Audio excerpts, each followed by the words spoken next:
African magic. I'm from Cotonou, in Benin, where the air smells of red earth and voodoo incense, and I come from a lineage of guardians, women who speak with the ancestors and dance with the lionesses.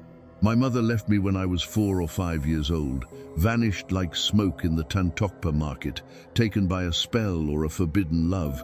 Nobody knows for sure. I was raised by my grandmother, whom we call Yaya here, a powerful mambo who practices ancient voodoo mixed with the rituals of the Zangbetu, those nocturnal guardians who spin like tornadoes to protect the villages from evil spirits. She taught me that the visible world is just the shell, and underneath pulsates the invisible, full of egumes and orishas that demand respect. Since I was a child, I've felt things, shivers that come from nowhere, as if the wind carried the voices of the ancestors and figures that dance in the shade of the palm trees at dusk. I was never too bothered because Yaya always said that the spirits are like the river, Ogum, sometimes calm, sometimes furious, but always flowing. She would lead me to the dance circles, where the women beat drums and invoke the loas with rum and chicken blood, to ask for protection or revenge. But what I'm about to tell you happened in mid-2019, when I was 16, in the bloom of youth. And I met a boy I'll call Taleko. Taleko was as beautiful as a god carved from ebony, as polite as a fawn prince, but there was something strange about him, an aura that made the air heavy, as if a multitude of shadows followed him.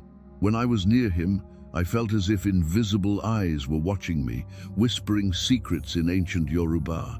And he also had some peculiar habits, like taking several baths at dawn, and his voice would change sometimes out of nowhere. You'll understand why later. We met at the gym here in Cotonou.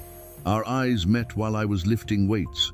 It was like a lightning bolt from Exu falling from the sky, love at first sight. From the perspective of those who mess with your head, we started with silly conversations, helping each other with devices, laughing at jokes about tourists who come to the voodoo festival and run away scared. A week later, he asked me out and I accepted, all giddy, my heart pounding like a drum. Little did I know I was treading on a path of hidden spirits. Our first night was incredible. We had grilled fish with acai, danced to Afrobeat rhythms by Lake Nokue, and his kiss was like sacred fire. We started dating and everything seemed like a dream, but after about 3 months, things changed. Taleko became quieter, more reserved, less affectionate, as if a dark cloud covered him. I confess that this attracted me, but I felt a wild, animalistic desire, as if a possessing low had taken over me. When we completed 6 months, he sent a message. "Hi love, today we celebrate half a year together. Let's celebrate, I'll pick you up at 7 p.m.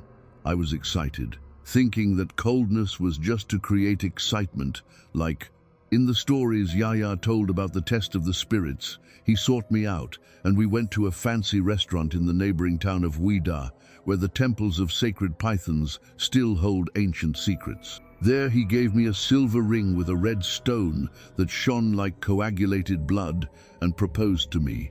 I accepted tremulously, but when I put the ring on my finger, something strange happened. My vision darkened, a fire mixed with dizziness overwhelmed me, and a crazy, almost bestial excitement took hold of me. It was me, but it wasn't, as if hungry spirits nestled in my skin. We left there, and instead of taking me home, he said it was late and that he would take me tomorrow. We went to his house, a cabin on the outskirts full of wooden masks and the smell of burnt herbs. Now comes the supernatural. We kissed furiously and went for the final act, but he whispered that this time it would be in the dark with the lights off. His voice changed, becoming hoarse like a leopard's roar, and the romanticism faded. It evaporated. I agreed without thinking at the time, but as soon as we started, I felt more than one man. It was as if several were penetrating me, a wild group ritual with invisible hands and the hot breaths of something hungry. I moaned like a possessed woman, and arrows of visions came to me, deformed faces and laughter echoing like distant drums. I passed out. I only remember pain and ecstasy mixed together. The next day, I woke up with my whole body aching, as if I had been torn apart by claws. Taleko was already ready and coldly said he was going to take me away. Arriving at Yaya's house, she didn't say anything all morning, just looked at me with those eyes that see beyond. At lunch, she called me and said, "Daughter, you have something in your body, a heavy energy like lead."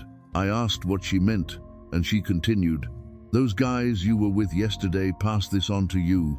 They are evil spirits, traitorous lows." I retorted that I only went out with Taleko and showed her my engagement ring, Yaya. She shook her head and said I was carrying the energy of several men, or worse, of entities. "Have lunch and go to sleep. Tonight we'll cleanse." I spent the day feeling unwell with a spiritual hangover, feeling something physical inside me like a snake writhing. At midnight, Yaya said, "Let's go to the river. The Mono River is about 100 kilometers away, but after that, I passed out. I woke up in the cold waters of the river with Yaya bathing me in sacred herbs, invoking Mamiwata. Arrows came flying. Yaya changed her voice and appearance, sometimes a young warrior with braids, sometimes an old woman in clothes from bygone eras, as if ancestors possessed her. She sang, and I felt the entities leaving me like black vapor. I woke up after a week with the hunger and thirst of a lion. I called for Yaya, and she came, but she was as thin as a twig, aged beyond normal, with deep wrinkles like furrows in dry earth. That's when she told me everything. "My daughter, you will survive. That boy, Taleko, is dead. In fact, he's the son of a Bokor, a powerful sorcerer who sacrificed his own son in a ritual to gain immense wealth and any woman he desired. The agreement was to share every woman with the others in the pact because the entity feeds on uncontrolled animal sexual energy. Every year, the son's spirit materializes to maintain the family tradition and fortune. It was a pact with Legba, the guardian of the crossroads, but twisted for evil. When she said this, the spell broke like an undone charm. I blocked Taleko from everything, and he tried to contact me for weeks, sending messages that smelled of spiritual despair, but he vanished like mist. From this madness, my daughter was born, whom I call Ayaba, queen in Yoruba, and she is my strength, my living amulet. I still see shadows on full moon nights, feel chills when the wind blows on the sea, and sometimes feel watched by invisible eyes in crowded markets. Yaya recovered slowly. She absorbed all the bad energy like a sacred sponge, and it took her almost a year to return to normal. Today, at 92 years old, she is lucid as an owl and still practices ancient voodoo. Dancing in circles with Zangbetu, she promised to pass on all her knowledge to me before departing for the world of the ancestors. "My daughter, when the time comes, the Loas will guide you," she says with a mysterious smile. But there's more. I don't stop here. One day at a family festival in Abomey, I had a bad feeling, as if an evil eye was hovering. My cousin, who was like a sister to me, was talking to me about strange dreams, and suddenly she asked, "Inaria, did you hear someone calling me? A voice like a siren song?" I said no, but she ran into the dense woods next to the farm, shouting, "I'm coming."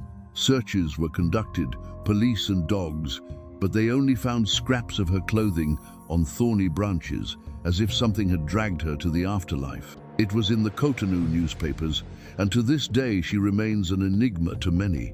The next day, Yaya told me, "Everything has a reason, daughter. The spirits test the strong, and you will get used to this reality before returning to another." I was confused, but she changed the subject, and to this day denies having said that. She just smiles and says, "The answers come in the time of the Orishas, not of the spirits."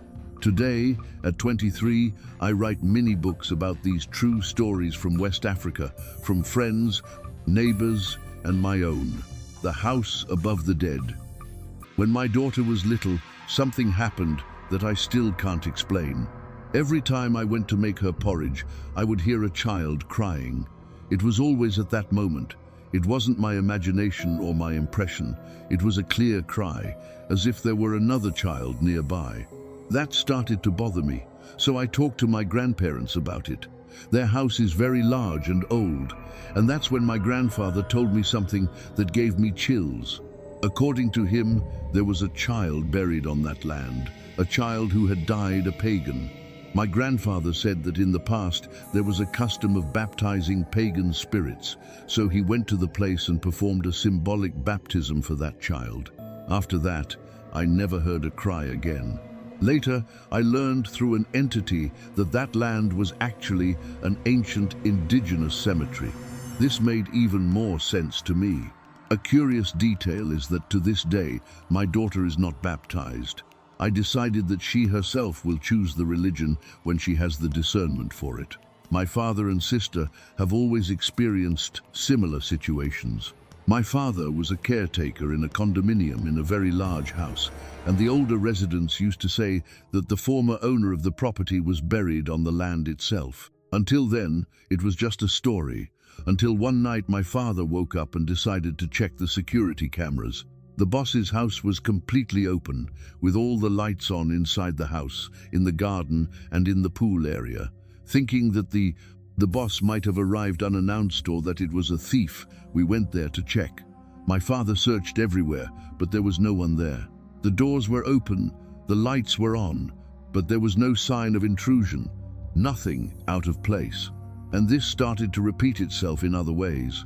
Every night, the automatic gate made the typical noise of someone pressing a button, the motor activated, and the gate slammed shut as if it had been opened and closed. We always thought it was a visitor arriving, but it was never anyone. One night I was in my room playing on the computer. It was already dawn when my PC simply froze. The screen froze. I turned my head to the side and saw there was a completely black boy with a solid shadow standing there looking at me. I froze. It was a matter of seconds. I looked back at the computer trying to understand what was happening, and when I looked to the side again, he had disappeared. I went out into the hallway and searched the whole house, looking for any sign of anyone. There was no one there, and that house made constant noises, footsteps, as if someone were walking in high heels across the floor. Sometimes it seemed like there was someone else living there with us. Many people didn't believe us when we told them, but everyone who lived in that house saw or heard the same phenomena, and that's what's most frightening.